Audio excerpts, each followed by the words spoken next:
आज हम स्टार्ट करने वाले हैं ज्योमेट्री, कॉम्प्लेक्स नंबर की ज्योमेट्री का वो part, question of straight line. इससे पहले हम लोग कोनी मेथड वगैरह ये सब देख चुके हैं। Question of straight line, equation of straight line जो कि आप लोग पहले से कोऑर्डिनेट ज्योमेट्री के अंदर पढ़ चुके हैं। स्ट्रेट लाइन के डिफरेंट टाइप की इक्वेशन हम लोग वहाँ पे पढ़ चुके हैं। ठीक है, उसी तरह से कॉम्प्लेक्स नंबर के अंदर भी इस इक्वेशन को, स्ट्रेट लाइन की इक्वेशन लिखने के बहुत सारे तरीके हैं, वो सारे हम लोग डिस्कस करते हैं। उसके लिए हम लोग को दो फिक्स पॉइंट चाहिए। तो हम लोग एज्यूम कर लेते हैं कि हमारे पास दो फिक्स पॉइंट है, एक पॉइंट ए जिसका पॉइंट है Z1, एक पॉइंट बी जिसका पॉइंट है Z2। इक्वेशन के लिए अब हमें एक जनरल पॉइंट चाहिए, थर्ड पॉइंट, वो हम लोग एज्यूम कर लेते हैं वो एक P पॉइंट है हमारा Z। तो अगर मैं इसको ज्वाइन करूं तो हमें यूनिक लाइन मिलेगी, इससे पास होने वाली।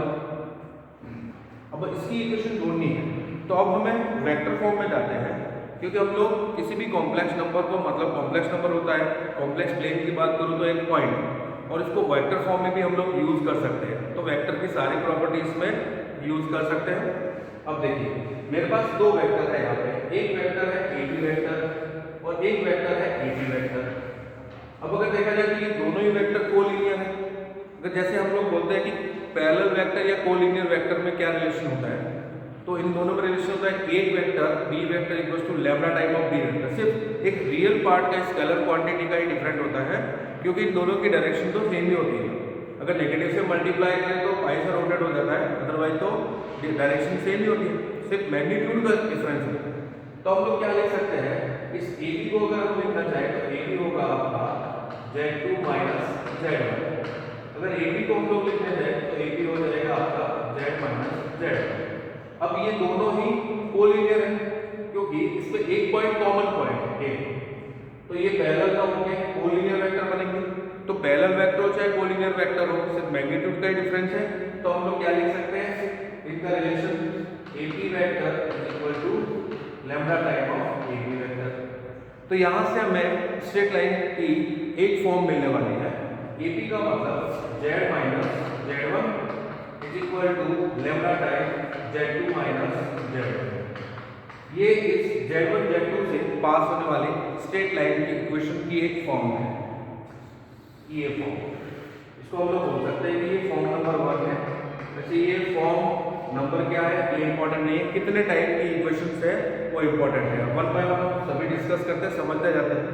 अगर इसी फॉर्म को मैं थोड़ा सा और अलग तरीके से लिखना चाहूँ तो ये बन जाएगा Z is equal to Z1 plus lambda time Z2 minus lambda time Z1।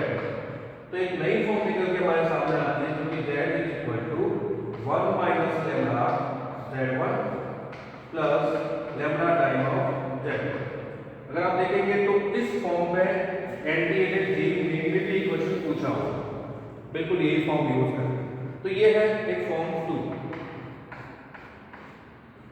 Form 3 की बात करें तो हम लोग पहले ही डिस्कस कर चुके हैं कि 3 पॉइंट A B C जिनके पॉइंट है Z1 Z2 Z3, इन तीनों पॉइंट के से बने ट्राइंगल का एरिया हम लोग ढूंढते हैं डिटरमिनेंट वाली फॉर्म में। बट अगर ये तीनों ही पॉइंट कोलिनियर हो जाते हैं तो उस डिटरमिनेंट की वैल्यू 0 हो जाती है। अब इसके अंदर Z1 Z2 Z3 में Z3 की जगह अगर मैं Z लिख देता हूं तो ये Z Z1 Z2 तीनों कोलिनियर पॉइंट हो जाएंगे, और यहाँ पे भी Z Z1 Z2 ये तीन पॉइंट कोलिनियर है। तो कोलिनियर की कंडीशन लगाते हैं, तो कंडीशन बनेगी डिटरमिनेंट वाली फॉर्म, ये Z Z bar 1 Z1 Z1 bar 1 Z2 Z2 bar 1 is equal to 0। ये भी इसी स्ट्रेट लाइन की इक्वेशन है। ये थर्ड फॉर्म है, थर्ड टाइप की इक्वेशन है। इसी लाइन को लिखने का ये तीसरा तरीका है, ऐसा बोल सकते हैं। फॉर्म 4 आर्गुमेंट वाली फॉर्म में, तो अगर मैं आपसे बात करूं कि हम लोगों ने जब कोनी मेथड पढ़ा था तो हम लोगों ने ये डिस्कस किया था कि एक पॉइंट है A, अगर मैं बात करूं उसकी कि ये Z3 है, एक पॉइंट है B ये Z1 है, एक पॉइंट है C ये Z2। अगर इन दोनों के बीच एंगल थीटा है एंटी क्लॉकवाइज डायरेक्शन के अंदर, तो इसको हम लोग लिखते हैं argument of final position. Final position है Z2 minus Z3, Z2 minus Z3 upon initial position वो है Z1 minus Z2, Z1 minus Z2। इसको लिखा जा सकता है इक्वल टू इन दोनों के बीच का एंगल एंटी क्लॉकवाइज डायरेक्शन में थीटा। ये है आपका आर्गुमेंट फॉर्म में इसको लिखने का तरीका, जिसमें इस पॉइंट को फिक्स करके हमने रोटेट किया है। तो अगर मैं बोलूं कि ये जो पॉइंट C है, अगर मैं इसको यहाँ पे लेके आऊँ, इस पॉइंट को यहाँ पे लेके आऊँ, तो फिर ये थीटा 0 हो जाएगा। अगर इसी पॉइंट को घुमा के मैं यहाँ पे लेके जाता हूँ तो ये पॉइंट, ये एंगल पाई हो जाएगा। पर दोनों ही केस में तीनों पॉइंट एक ही लाइन में आ जाएंगे, तो फिर वही कंडीशन बन जाएगी। इसका मतलब इस कंडीशन को इस फॉर्म में हम लोग लिख सकते हैं। तो कैसा लिखेंगे इसको? Fourth form, argument of Z minus Z2 for Z minus Z1 is equal to 0 और पाई। क्योंकि ये कोलिनियर है तो इनके बीच का एंगल 0 हो जाएगा, अगर लाइक है तो अनलाइक है तो फिर पाई हो जाएगा। तो ये भी इक्वेशन को लिखने का एक फॉर्म है, जिसके अंदर Z1 Z2 इंक्लूड नहीं होता है। हम लोग पहले ये लोग चीजें देख चुके हैं कि आर्ग्यूमेंट फॉर्म में जब भी लिखते हैं argument of Z minus Z1 is equal to theta, तो Z1 उसमें इंक्लूड नहीं होता है, क्योंकि Z की जगह अगर Z1 पुट कर लेंगे तो argument of Z1 minus Z1 0 हो जाएगा और वो अनडिफाइंड है। तो ये दो पॉइंट इंक्लूड नहीं होंगे। ये है आपकी फॉर्म 4 इस इक्वेशन में। फिफ्थ फॉर्म की बात करें तो हमें पता है कि किसी भी कॉम्प्लेक्स नंबर का आर्ग्यूमेंट अगर 0 और पाई है तो वो प्योरली रियल कॉम्प्लेक्स नंबर होता है। अगर प्योरली रियल है तो कॉम्प्लेक्स नंबर और उसका कॉन्जुगेट दोनों ही इक्वल होते हैं। तो अगर ये कॉम्प्लेक्स नंबर इसका आर्ग्यूमेंट 0 और पाई है तो ये और इसका कॉन्जुगेट दोनों इक्वल होंगे। तो ये लगा देते हैं इसके अंदर Z minus Z2 for Z minus Z1 और इसका conjugate part Z minus Z2 और ये हो गया इसका बार और Z माइनस Z1 और ये हो गया इसका बार। ये दोनों इक्वल हो गए। ये है आपकी फिफ्थ फॉर्म नंबर 5। इसी स्ट्रेट लाइन की इक्वेशन को लिखने के ये डिफरेंट मेथड है। ये फॉर्म नंबर 5। अब अगर हमें स्टैंडर्ड इक्वेशन लिखनी है, जिस तरह से हम लोग कोऑर्डिनेट ज्योमेट्री के अंदर स्ट्रेट लाइन की डिफरेंट फॉर्म लिखते हैं, पॉइंट्स लो फॉर्म, 2 पॉइंट फॉर्म, इस तरह से, तो एक स्टैंडर्ड इक्वेशन भी लिखते हैं। इसी तरह से यहाँ पे भी अगर हम इस इक्वेशन को स्ट्रेट लाइन की इक्वेशन स्टैंडर्ड फॉर्म में लिखना चाहें तो किस वे में लिखेंगे? इसी को मैं यूज करता हूँ डिराइव करने के लिए। इसको क्रॉस मल्टीप्लाई किया तो देखिए क्या बनेगा, Z minus Z2 into Z bar minus Z1 bar is equal to Z bar minus Z2 bar into Z minus Z1। अब प्रोडक्ट किया तो ये Z बार और ये Z बार, ये तो कैंसिल हो जाएगा, बचेगा क्या? ये Z into minus of Z minus Z1 बार। यहां से हमको Z क्या मिलेगा? ये वाला माइनस उधर आएगा तो plus Z2 bar into Z। ये मैंने Z वाली दोनों ही टर्म ली थी, इसके साथ तो कैंसिल हो जाएगा और इसके साथ वाली ये टर्म और इसके साथ वाली ये टर्म। अब Z बार वाली टर्म लिखते हैं हम लोग। Z बार वाली टर्म में कहां से मिलने वाली है? ये Z बार इंटू Z2, तो minus of Z2 into Z बार। एक Z बार वाली टर्म हमें यहाँ से मिलेगी, ये बन जाएगी minus of minus minus plus Z1 into Z बार। बाकी जो टर्म बची है हमारे पास कौन सी है? प्लस Z2 Z1 बार प्लस Z2 Z1 बार। और ये वाली टर्म जो प्लस हो रही है इधर आके माइनस हो जाएगी, Z2 बार और Z1 इज इक्वल टू 0। ये हमें इसके डेरिवेशन से हमें ये मिला। अब देखिएगा यहाँ से इसको आगे और थोड़ा सा सिंप्लीफाई करें तो यहाँ से अगर मैं Z बार निकालता हूँ तो ये मुझे मिलेगा Z2 बार माइनस Z1 बार। यहाँ से अगर मैं Z बार निकालता हूँ प्लस Z बार तो क्या मिलेगा? Z1 माइनस Z2 प्लस ये जो टर्म है वो है Z2 Z1 माइनस Z2 बार और ये Z तो यहाँ से आपको मिल जाएगा ये वाली फॉर्म इक्वल टू 0। अब देखिए ये इसको देखें तो ये इसका क्या है, कॉन्जुगेट है।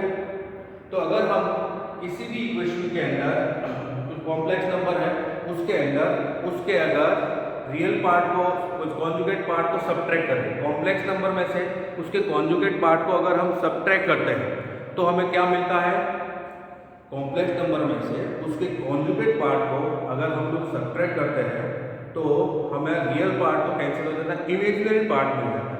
तो ये वाला जो क्वेश्चन है वो प्योरली इमेजिनरी पार्ट है, ये है purely imaginary part, purely imaginary part.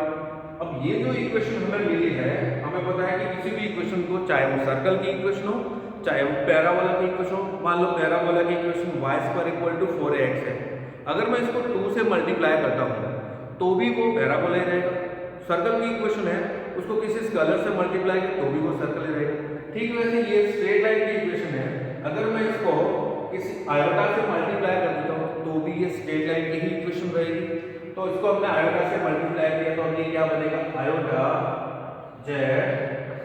z2 बार माइनस z1 बार, यहाँ से माइनस बाहर निकाला तो ये हो जाएगा माइनस, और ये आयोटा प्रोडक्ट वाला z बार z2 माइनस z1। अब देखिए ये प्योरली इमेजिनरी पार्ट है, इसको आयोटा से मल्टीप्लाई किया तो ये प्योरली रियल पार्ट है। तो इसको मैं लिखता हूँ b नाम दे देता हूँ, और ये है आपका purely real part, purely real part. ये आ गया आपकी इक्वेशन। इसको थोड़ा सा और दूसरे तरीके से लिखे तो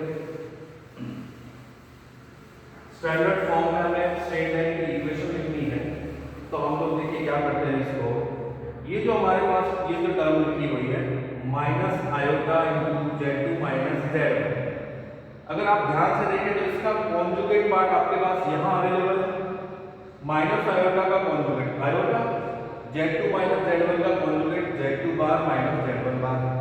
तो अगर मैं इसको कोई एक दूसरा कॉम्प्लेक्स नंबर नाम रख देता हूँ minus of iota z2 minus z1, assume किया कि ये एक कोई कॉम्प्लेक्स नंबर है, तो अब ये इक्वेशन किस फॉर्म में कन्वर्ट हो जाएगी, ये बन जाएगी a bar z plus a z बार, और ये जो रियल पार्ट है b = 0।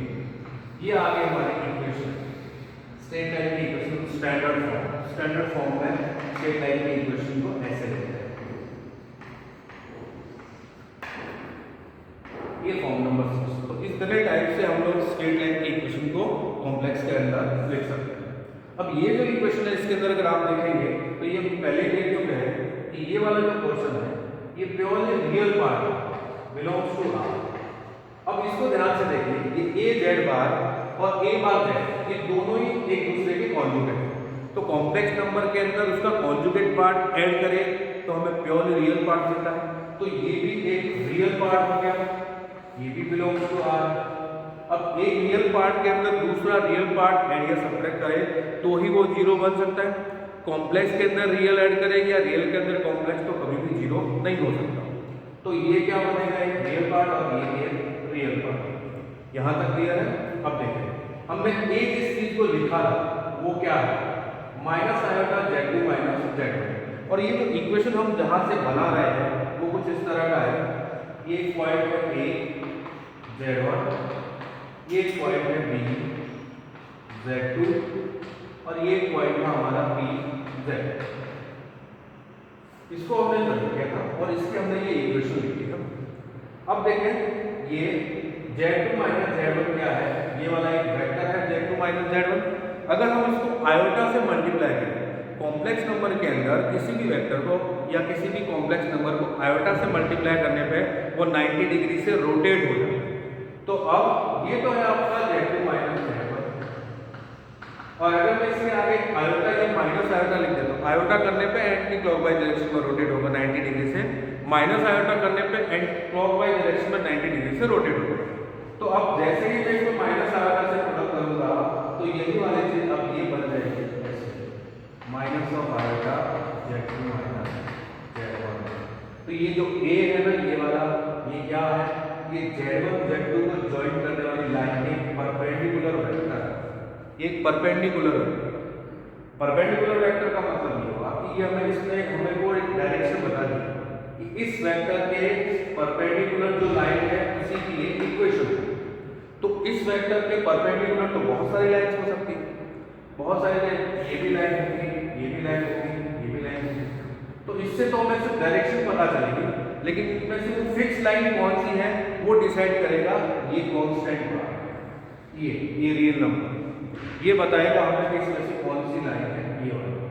तो इस इक्वेशन को देखते हुए हमें क्या समझ में आया कि ये जो कॉम्प्लेक्स नंबर है ये वाला वेक्टर की बात करूं ए वेक्टर, तो वो इस लाइन के परपेंडिकुलर वेक्टर और ये बी डिसाइड करेगा, ये तो बताएगा डायरेक्शन, इसकी डायरेक्शन क्या होगी, और बी बताएगा कि इसकी पोजीशन कौन सी है इसमें से, वो वाली इसकी लाइन है। अब इसको देखें, अगर मेरे पास ये लाइन है वो L1 है और मुझे इसी के पैरेलल एक L2 लाइन है, L2 लाइन पैरेलल, तो अब आप देखिए कि यहाँ पे हम लोग क्या लिखते हैं, जो भी लाइन लिखते हैं उसका परपेंडिकुलर वेक्टर, तो इस L2 लाइन का भी परपेंडिकुलर वेक्टर यही होगा क्योंकि ये दोनों पैरेलल है। ये इसका परपेंडिकुलर वेक्टर तो ये हमें मिल गया।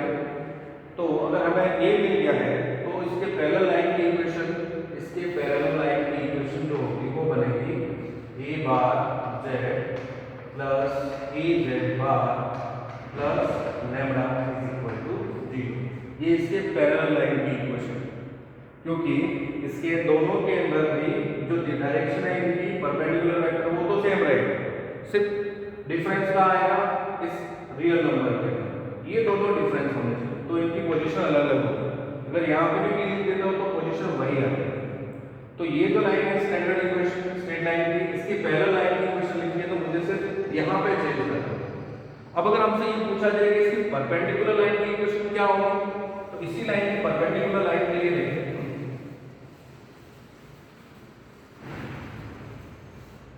ये दो पॉइंट है हमारे पास, ये Z1 है और ये Z2 है और ये रहा A वेक्टर, इसके परपेंडिकुलर A वेक्टर।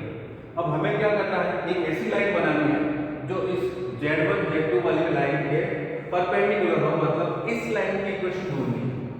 तो लाइन के लिए उसका परपेंडिकुलर वेक्टर चाहिए, इस लाइन का परपेंडिकुलर वेक्टर ये है, इस लाइन का परपेंडिकुलर वेक्टर A है, इसके परपेंडिकुलर लाइन ये है, इसका परपेंडिकुलर वेक्टर A होगा ये वाला।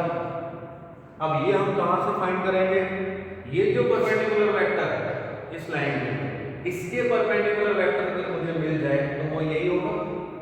और इसके परपेंडिकुलर वेक्टर हम कैसे फाइंड कर सकते हैं, इसको आयोटा से मल्टीप्लाई करें, तो ये वाला बन जाएगा आपका A आयोटा, A आयोटा। तो हमें लाइन की इक्वेशन के लिए क्या चाहिए होता है, एक तो ये रियल नंबर और एक ये परपेंडिकुलर वेक्टर। तो ये रही वो लाइन, ये लाइन है, इसके परपेंडिकुलर वेक्टर ये आयोटा मिल गया, वो इसमें पुट कर देते हैं, तो ये बन जाएगा iota A Z bar plus कोई कांस्टेंट और ये A बार Z, इसका बार करूंगा तो माइनस आयोटा A बार और ये बन जाएगा आपका Z प्लस इक्वल्स टू 0। ये इसकी परपेंडिकुलर लाइन की इक्वेशन, इस लाइन के परपेंडिकुलर लाइन की इक्वेशन। अब अगर हम किसी छोटे से क्वेश्चन की बात करें, क्वेश्चन देखते हैं। अगर हमसे पूछा जाए कि ये जो स्ट्रेट लाइन है इसका रियल एक्सिस के साथ जो पॉइंट ऑफ इंटरसेक्शन है वो अगर हमें ढूंढना है, तो अगर ये लाइन है, ये वाली लाइन, ये लाइन है हमारे पास A bar Z plus A Z bar plus B equals to 0। अब देखिए रियल एक्सिस पे जो भी पॉइंट होगा उसका इमेजिनरी पार्ट 0 होगा। इमेजिनरी पार्ट 0 होगा का मतलब होता है कि Z और Z बार दोनों इक्वल हो जाए। ये Z ही तो हमें ढूंढना है, इस इक्वेशन के अंदर Z क्या है, वो पॉइंट, जनरल पॉइंट इस लाइन पे कहीं पे भी हो सकता है। तो इसी को अगर हमें रियल एक्सिस पे ढूंढना है तो इसका इमेजिनरी पार्ट 0, मतलब ये नंबर और इसका कॉन्जुगेट दोनों इक्वल हो जाएंगे। अब इसके अंदर पुट कर देते हैं, A bar Z plus A Z bar plus B equals to 0। यहाँ से अगर मैं Z बार को भी Z लिख देता हूँ तो A bar Z plus A Z plus B equals to 0। तो यहाँ से हमें Z मिल जाएगा A plus A bar equals to minus b, then z is equals to minus of b by a plus a bar। तो ये हमें वो रियल पार्ट, ऐसे इसका इमेजिनरी पार्ट चाहिए था, हम लोग इस तरह से फाइंड कर देते हैं। तो ये था equation of straight line complex number के अंदर। तो ठीक इसी तरह से हम लोगों ने जैसे एलिप्स, हाइपरबोला, ये सारी चीज़ें लोकस देख चुके हैं। तो इससे रिलेटेड बहुत सारे क्वेश्चन हमको जेईई मेन एडवांस के अंदर पूछे जाते हैं, ये कॉन्सेप्ट यूज करके हम उनको सॉल्व कर सकते हैं। Thank you.